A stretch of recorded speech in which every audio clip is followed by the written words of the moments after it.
La producción de Otra Mañana se comunica con el nuevo Motorola Moto G86 5G. Hello, Moto. Días pasados fue presentado el libro El primer disparo, víctimas invisibles en Uruguay de la guerrilla, escrito por Ruperto Long. Y el título del libro, la bajada del libro y la portada del libro son ejemplos de lo que viene en su lectura. Los mojones que fueron atravesando el proceso por el cual Uruguay se sumergió en una noche oscura en junio de 1973, aunque hay debates con respecto a si fue junio o si fue febrero, digamos. Pero es interesante advertir cómo las palabras de Ernesto Che Guevara, que retumbaron en las paredes del Paraninfo en la universidad, le siguió un silencio sepulcral. Era agosto del 61 en Montevideo y olía a profecía. Así comienza la historia que Ruperto Long nos viene a contar hoy en Un Viernes en el Aire. ¿Cómo estás, Ruperto? Buen día, gracias por acompañarnos. Bueno, es un gusto para mí, saludo a la audiencia, un placer estar en este programa y contigo. Bueno, mucha gente probablemente recuerda a Ruperto Long, presidente de RLATU en 2 oportunidades, legislador, dirigente político, con su ascendencia nacionalista, pero tenés una enorme y prolífica también cantidad de libros escritos y trabajos, los que además de ser muy buenos, en algún caso han sido muy exitosos. ¿Cómo conviven en vos esos dos personajes, digamos? Bueno, de que yo, digamos, de toda la vida tuve el entusiasmo tuve todas esas, las 3 vocaciones al mismo tiempo. Yo cuando tenía 18 años entré a la facultad, tuve el honor de que en el semanario Opinión Nacionalista que había fundado Wilson me pusieran a cargo de la página universitaria junto con algún par de amigos más. Y entonces siempre convivió esa doble tarea. Pero es verdad que hace 15 años yo ya había escrito un libro, sobre todo que se llamaba Che Bandoneón, que tuvo cierta difusión, pero desde hace unos 15 años, ahí sí, un día dije, no, ahora voy a escribir este tipo de texto, más novelado, de otra duración, no un artículo en un diario o en un semanario, sino algo de más duración, y ahí arranqué con esto hace 15 años y llevo 7 títulos con todos han sido con Penguin, y bueno, es verdad, varios de ellos han sido ya traducidos o están en el exterior. El más exitoso es La niña que miraba los trenes partir, que fue publicado en unos 23, 24 países, y bueno, con lo cual me ha llevado a ir a cantidad de lugares y conocer una cantidad enorme de gente y conocer el poder de la literatura, ¿no? Que es notable porque una persona que lee a 15.000 kilómetros de distancia en otro idioma una cosa, después llega, y a mí me pasó ahí en el Parlamento de Rumania cuando se presentó el libro, habían vaciado de parlamentarios y llenado con estudiantes jóvenes, ¿no? Y entonces una muchacha se acerca y me dice que estaban haciendo la cola, ¿no? Para que firmara el libro. ¿Te puedo dar un abrazo? Una persona que nunca había visto. Claro. Y a partir de ese momento toda la cola de muchachas y muchachos, todos un abrazo, firma el libro y un abrazo, en Rumania, ¿no? Entonces, ese es el poder de la literatura, comunica emociones, comunica sentimientos, y bueno, eso vale también con los acá en Uruguay, claro, con nuestro local, absolutamente lo mismo. La niña que miraba a los trenes partir fue tal vez el vuelco más grande en tu carrera, en esta carrera de literato, digamos. Sí, porque ese libro tuvo varias traducciones, sigue hoy día saliendo en otros países, y bueno, y me ha permitido tener esa visión. Pero el de Lautréamont está en el exterior también, ha sido traducido.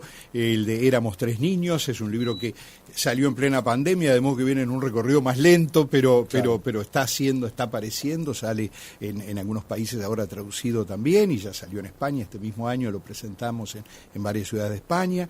O sea que bueno,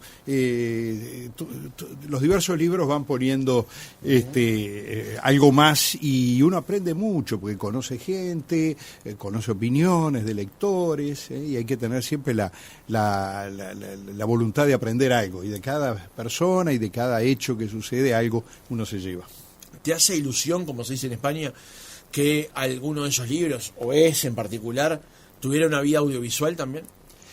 Sí, sí, particularmente el de la niña es el que más se ha hablado y conversado y ha habido reuniones, veremos cómo, pero sí, por supuesto que sí, creo que a mí me gusta mucho también, siempre me gustó el cine, de que era joven, íbamos a ver las películas de Bergman y después discutíamos 3 horas sobre qué había querido decir, claro, y todo eso.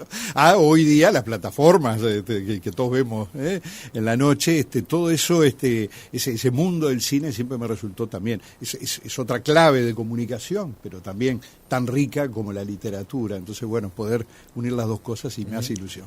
Vayamos a este libro, Ruperto, El primer disparo, víctimas invisibles en Uruguay de la guerrilla. Antes de arrancar, vos sos una persona que esa etapa la vivió, estaba allí. Pablo Bierzi ha usado siempre una frase que a mí me ha ayudado mucho para descubrir estos episodios que ocurrieron en Uruguay de los 60 y de los 70, que es eso de las teorías de los demonios y tal, pero sobre todo que la frase es: la guerrilla alfombró lo que vino después. ¿Cómo viste vos el proceso por el que Uruguay llegó hasta 1973? Cuando comienza ese proceso, digamos, en el año 63, que es el primer disparo, digamos, que es el ataque al tiro suizo, todos creíamos que la democracia uruguaya era inconmovible, ¿no? Era algo que no le podía pasar nada. Podía haber, sí, momentos más difíciles. Bueno, de a poco empiezan a haber cada vez con más frecuencia estos actos, digamos, de incorporación de la violencia a la vida pública o a la vida política o a la vida de todos los días, porque no había un día que no hubiera un robo, alguien que le habían llevado el auto, y cada vez iba en un increyendo. Entonces, cuando uno lee incluso los textos de los periodistas realmente formidables de la época, estaban las dos ideas, la idea de que no, la democracia de Uruguay es inconmovible, y la otra idea, no, ojo que esto puede ser algo importante. Ahora también hay que pensar, los gobernantes que nosotros teníamos en aquella época, ¿no? Desde Eduardo Víctor Aedo, que fue el que impactó al Che Guevara porque era hijo natural de una lavandera y había llegado a presidente de la República y que creó la Facultad de Humanidades, la Comedia Nacional, una cultura extraordinaria, pintor, bueno, todo eso. Un Luis Giannatasio, a un Wilson Ferreira Aldunate, Enrique Iglesias, que ya era el que comandaba los equipos técnicos de esa época, o un Oscar Diego Gestido, un Julio María Sanguinetti, un Selmar Michelini, un Alba Roballo, la fresca, ¿no? Y también del lado de la izquierda, un Rodney Arismendi, un José Luis Macera, un Juan Pablo Terra, la fresca, ese era el elenco. Claro. ese es el elenco contra el que se pronuncia un grupo de personas de diversas edades, mayoritariamente jóvenes, pero al comienzo no tan jóvenes, y dice, no, esto es la democracia burguesa, esto hay que sacarlo, barrarlo, esto es una rosca que está en el poder. Los que acabo de nombrar y otros, pero creo que son buenos ejemplos para ubicarnos más o menos donde estábamos, porque podríamos seguir, ¿no? ¿No, verdad? Don Juan Pibel Devoto, sí. En fin, está lleno de... Eso eran los que gobernaban, los que ocupaban, los que tomaban las decisiones. Entonces, bueno, Uruguay tenía problemas, sí, por supuesto, ¿qué país no tiene problemas?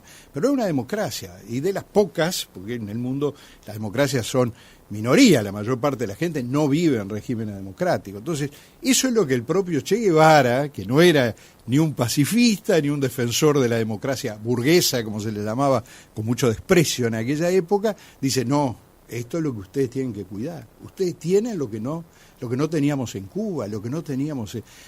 yo creo ser una de las personas que más conozco América Latina y les digo, no van a encontrar otro país como este. Esto ustedes lo tienen que cuidar. Todavía dice, cuando hagan el primer disparo, nunca van a saber cuándo es el último.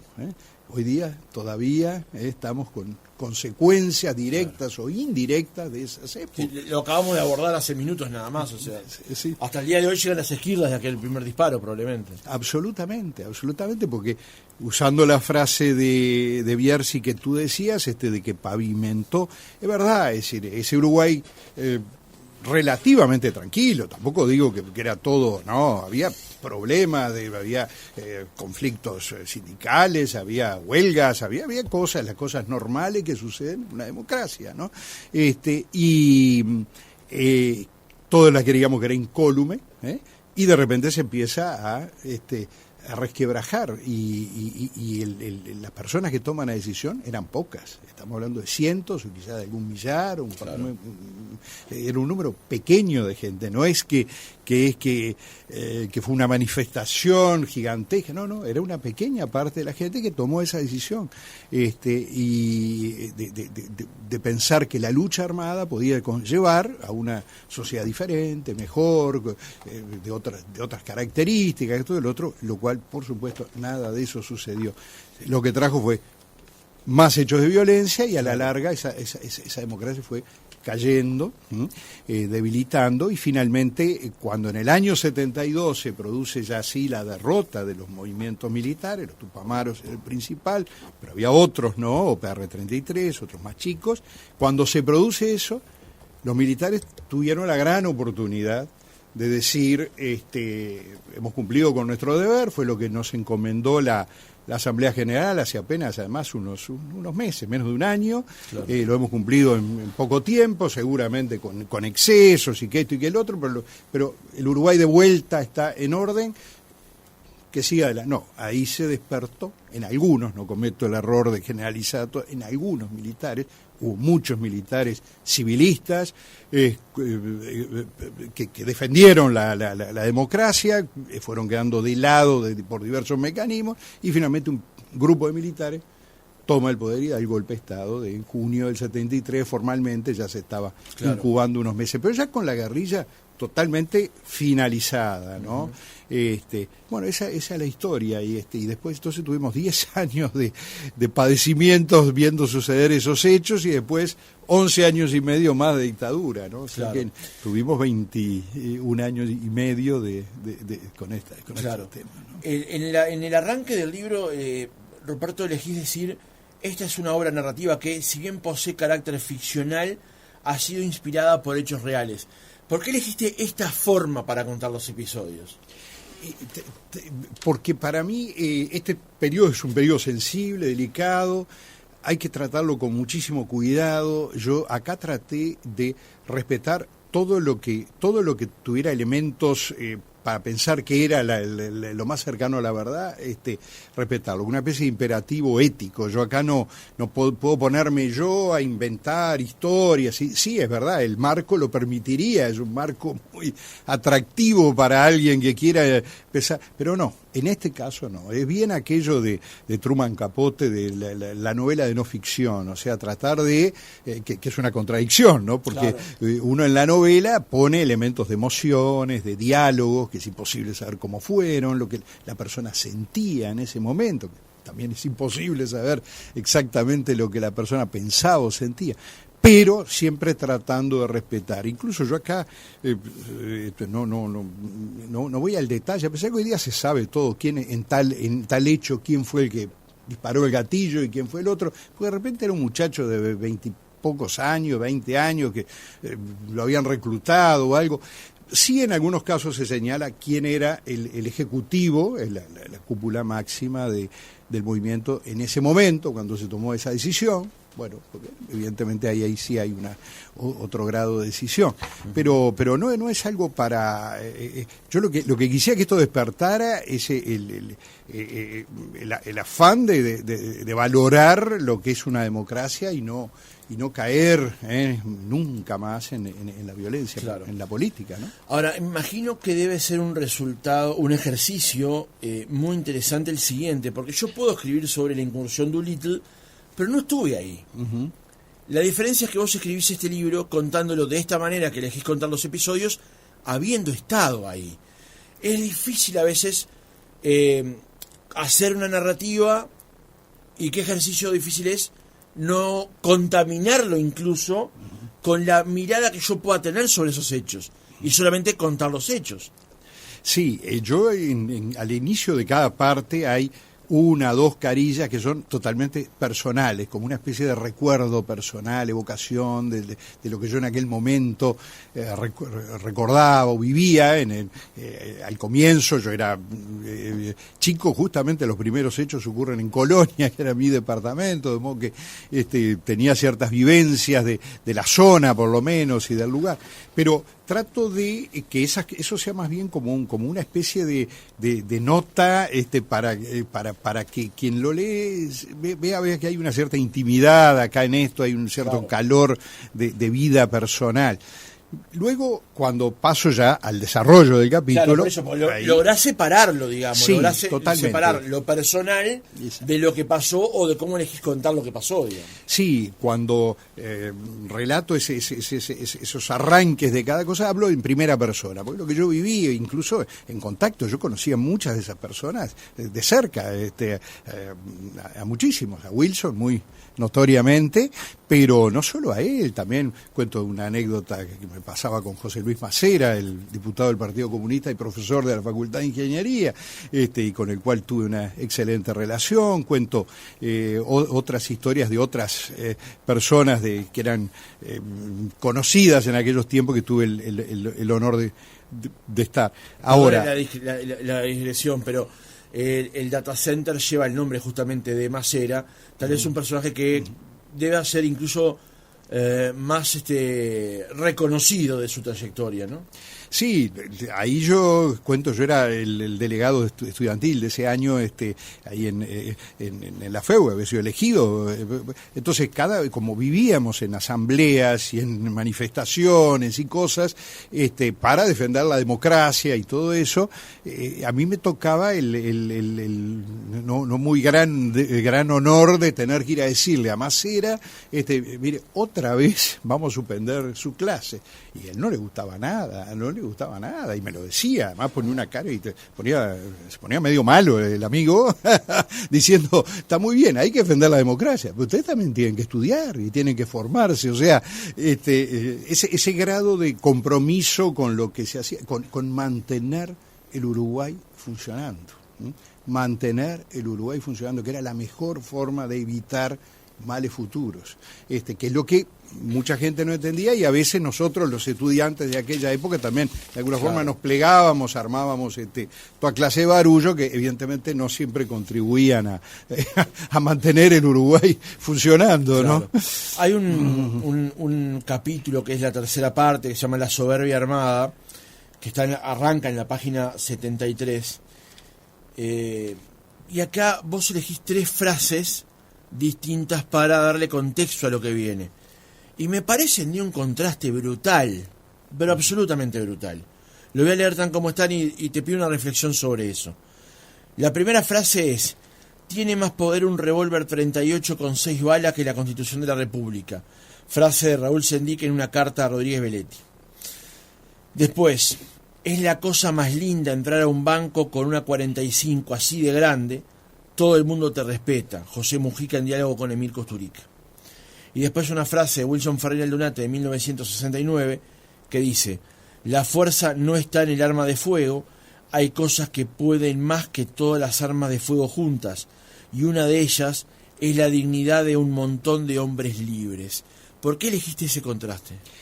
Y porque en aquel libro de Hudson, escrito a mediados del siglo XIX, que se llama La Tierra Purpúrea, que mucha gente conoce, él quedó admirado que en el Uruguay de esa época, con todo, ahí sí que había problema, inestabilidad, líos de todo tipo y color, había una consigna que los orientales, y no en otros lados él detectó que era Naides es más que Naides.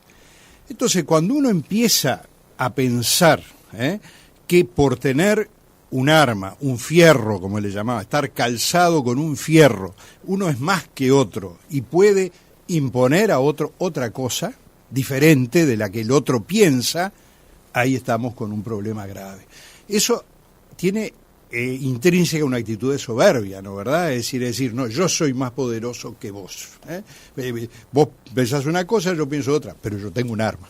Entonces, el arma es un hecho, es algo absolutamente nefasto, ¿no? ¿Verdad? Es decir, puede justificarse en situaciones extremas, en esto, el otro, pero en la vida cotidiana, es decir, el tener un arma no es más que la Constitución de la República, no da una sensación de satisfacción, no, más que eso es un conjunto de hombres libres. Y ese va exactamente con el Naides, ese más que Naides de 2 siglos antes, esencia del ser oriental. Ayer te entrevistó mi querido amigo Daniel Castro en Radio Sarandí sobre el libro también, y en un momento tú mencionaste que es bueno que haya unos libros, una conjunción de libros que vaya ubicando a la gente que se quiera acercar a ese periodo para que advierta cómo pasaron las cosas, digamos. ¿Qué pensás, qué sentís como dirigente político y como persona que estuvo en ese momento cuando ves que se distorsiona la historia, cuando ves que se cuenta mal y que se cuenta mal con intereses ulteriores?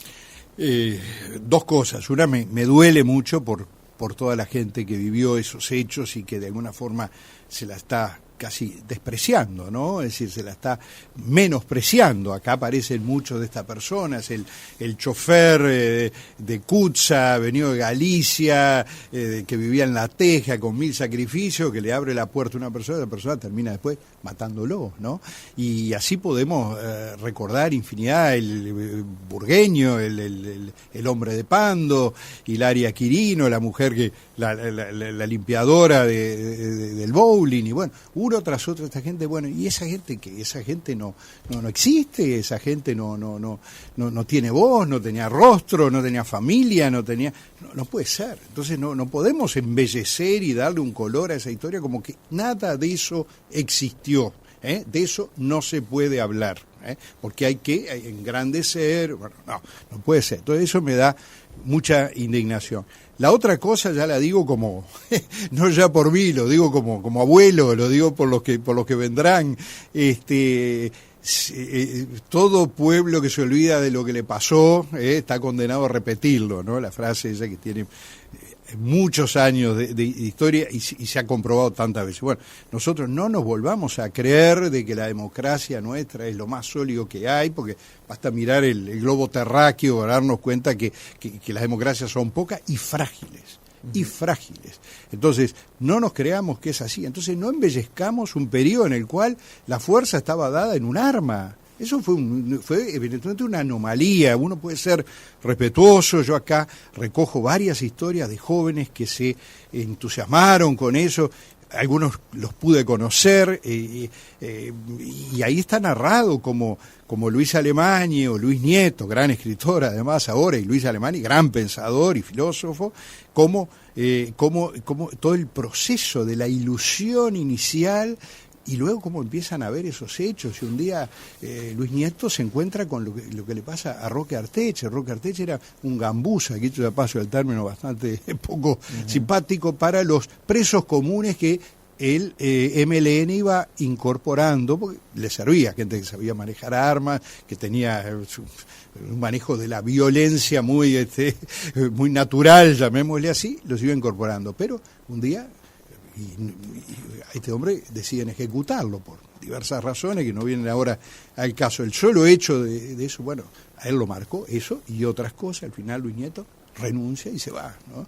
Y Luis Alemany, que termina siendo el último jefe militar de los Tupamaros, toma la decisión, ni más ni menos, de la renuncia a la lucha armada. Eso arrastra a otros dirigentes que pensaban lo mismo en realidad. Cuando él empieza a hablar encuentra que hay varios más, y al final, cuando ellos renuncian, una cantidad enorme de gente, la mayoría, y ahí termina la historia que por supuesto otros dirigentes hasta el final, hasta ahora, hasta hace pocos años, seguían diciendo que esta gente se habían traicionado, que se había retirado. De hecho, los amenazaron de muerte y todo eso en su momento, pero bueno, tuvieron ese coraje de decir, bueno, yo entré con una gran ilusión, o sea, pues yo tampoco subestimo ni echo a menos a todos esos jóvenes que entraron con una ilusión creyendo que iban a cambiar el mundo y después se dieron cuenta que estaban metidos en otra cosa que iba para otro lado, que no era lo que habían soñado,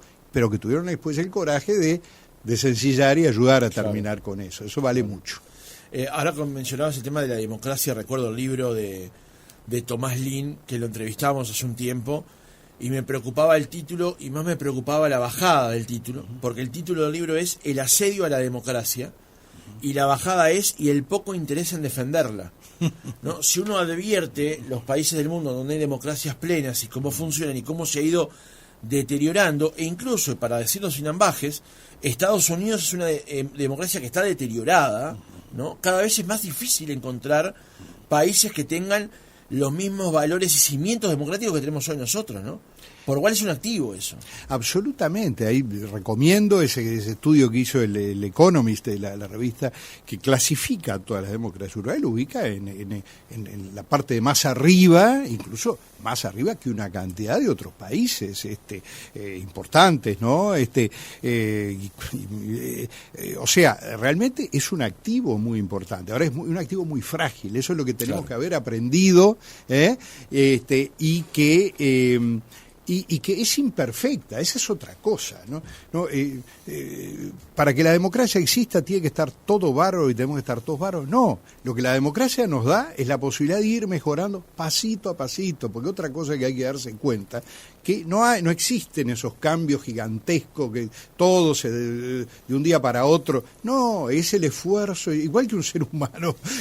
La única forma de progresar es con mucho esfuerzo, paso a paso. Entonces tenemos que entender eso, no pedirle a la democracia por el solo hecho de que exista, que todos vamos a estar fenómenos. Ahora sí, tenemos que entender que si yo discrepo contigo, bueno, nos tenemos que aprender a respetar, ¿no? Claro. Y a ser capaces de convivir, es nada más que eso, pero no parece tan fácil al final. Nada más y nada menos que nada eso. Más ni nada menos, ¿no?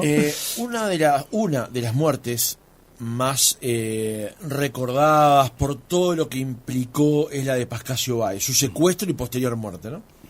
Una de las tantas, pero tal vez es la que más renombre ha tenido, digamos, por distintas razones.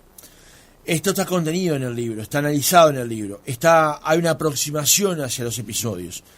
¿Cómo lo ves? ¿Cómo lo volviste a vivir cuando tuviste que acercarte nuevamente a ese episodio?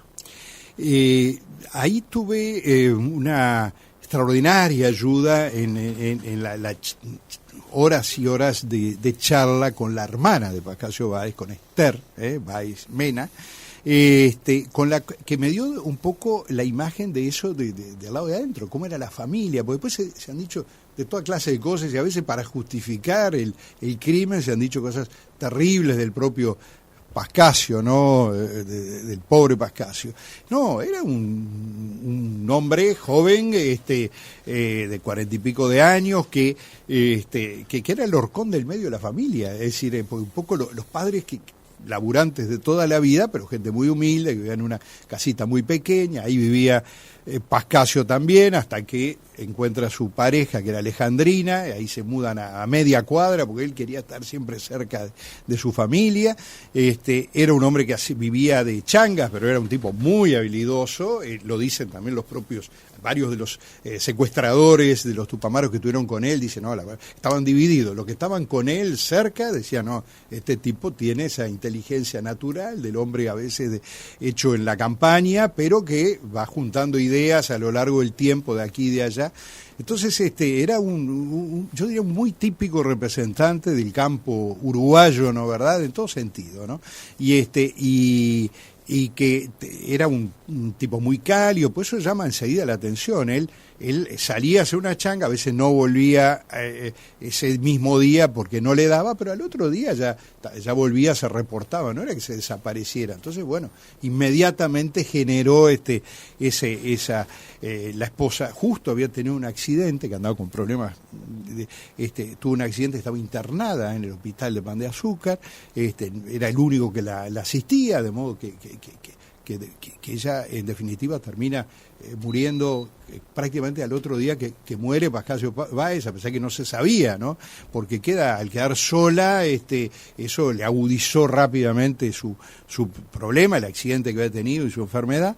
Entonces, bueno, pude reconstruir un poco esa vida de esa familia, lo que era el Pan de Azúcar de esa época, el barrio donde vivían, que era, ellos estaban muy orgullosos de su barrio y de su casa, pero era un barrio el más modesto, uno de los más modestos de ahí, de ese Pan de Azúcar de su tiempo. Y después el hecho de cuando él cae, que estaba buscando un caballo, como creo que todo el mundo sabe, y de repente bajo unos eucaliptus ve una cantidad de armas y balas puestas que la estaban secando, porque esas tatuceras se llenaban de agua y se humedecían las armas y la bala, la estaban secando, ve eso, y cuando ve eso dice estoy frito, y no atina prácticamente a nada. Enseguida lo detienen y queda secuestrado ahí durante un tiempo, porque toman varios días en tomar la decisión de asesinarlo, y luego muchos meses en descubrir qué había pasado con él. En realidad nadie sabía, fue bien una desaparición. La persona en determinado momento no se supo más nada de él. Y bueno, hay sí relatos, ahí hay un trabajo extraordinario que ha hecho Haberkorn, de hablar con varios de las personas que participaron directamente, ¿no?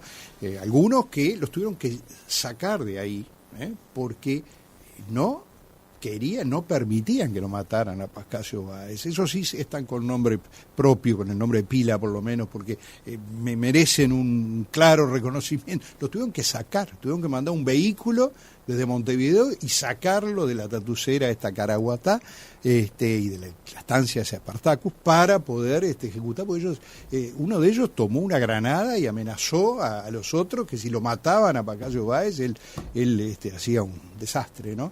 Y al final lo terminan sacando, ¿no? Y finalmente llega la orden de ejecución. Bueno, ustedes lo van a encontrar allí en el libro. Claro, ese es el trabajo para el lector, poder descubrir estos episodios también. Dos últimas consideraciones, Ruperto. Una que no necesariamente está contenida en el libro, pero sí se ha hablado mucho, porque el libro tiene un principio y alcanza hasta un final, digamos, que es el vínculo militares con Tupamaros, digamos, ¿no? Un tema de que se ha hablado muchísimo tiempo y que también increíblemente llega hasta nuestros días.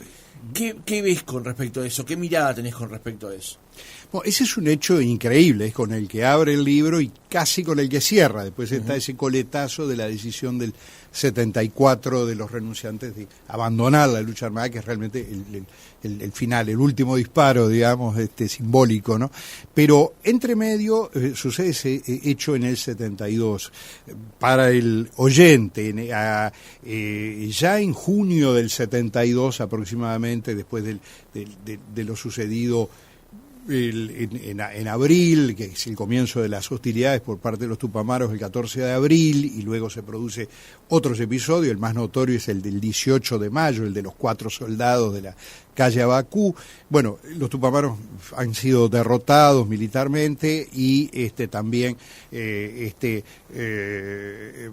el punto de vista de la imagen de la gente ha habido un deterioro muy, muy grande, ¿no? Es decir, todos esos episodios. Se descubre la cárcel del pueblo con Frick Davis y Ulises Pereira Reverbel. Todo eso pasa en esos días. Se recupera Molaguero, que era en realidad secuestrado del OPR-33. Bueno, entonces todo indica que se acaba la historia. Hay un intento de tregua que tomó ahí unos meses, tratativas, discusiones de llegar a un acuerdo para que abandonaran definitivamente la lucha armada a cambio de algunas concesiones, pero no se llega a ningún acuerdo. No es ahora el momento. Algo hay en el libro, pero no es el momento. Pero increíble es lo que sucede después. Cuando ya todo eso ha sucedido, aparece un grupo de militares que aborda a algunos de los Tupamaros presos, pero varios de los principales. Allí están los nombres de varios de ellos. Y les dice, les llega a decir textualmente, por lo menos ahí lo relata uno de ellos, la única forma de terminar con esto es que nosotros tomemos sus banderas. Es decir, una cosa increíble, tomar las banderas, el ejército de los Tupamaros, que han sido derrotados y que ha sido el motivo de muchos sacrificios, de mucha gente en todo ese tiempo. Bueno, es un hecho totalmente extraño, inesperado de alguna forma. Se adjudica mucho a eso del peruanismo, ¿no? O sea, claro, que había algunos militares. Velázquez Alvarado. Claro. Exacto, lo de Velasco Alvarado había calado en algunos militares acá en Uruguay, y entonces decían, bueno, nos asociamos y juntos hacemos cosas. Y ahí empieza toda esa ola de combatir los ilícitos económicos. Pero es un combate muy sui generis, porque simplemente se llega a la conclusión de que fulano de tal es culpable de algo o puede ser culpable de algo, lo van a buscar. Ahí no hay leyes, no hay habeas corpus, no hay presunción de inocencia o abogado, no, lo van a buscar y lo llevan. Y llevan decenas de personas, y generalmente más bien apuntando a empresarios o contadores de empresas, porque son los que en principio son los sospechosos de esas cosas, y el golpe, por llamarla de alguna forma públicamente más notorio, es la detención del infidente Jorge Valle, en un episodio increíble que Jorge Valle con su habilidad logra darle, en vez de que se lo lleven en la noche, bueno, ustedes lo van a encontrar ahí relatado, se entrega el otro día en el diario Acción, pero lo llevan sin ninguna acusación formal, y por supuesto después tampoco prueban nada, pasan los meses, y así con mucha gente, y a muchos le significa una verdadera tragedia en su vida familiar, porque no soportan eso. Muchos son sometidos a torturas para que confiesen supuestos crímenes que no, obviamente no tenían forma de confesarlo porque no los habían cometido. Entonces, ese es un episodio absolutamente increíble. Se llega a un punto, y tal vez no deba contar mucho más, en el cual se arma una operación similar a la de Velasco Alvarado, la de los cofres Ford, de abrir los cofres Ford de los bancos en Uruguay, y sacar las cosas que están allí.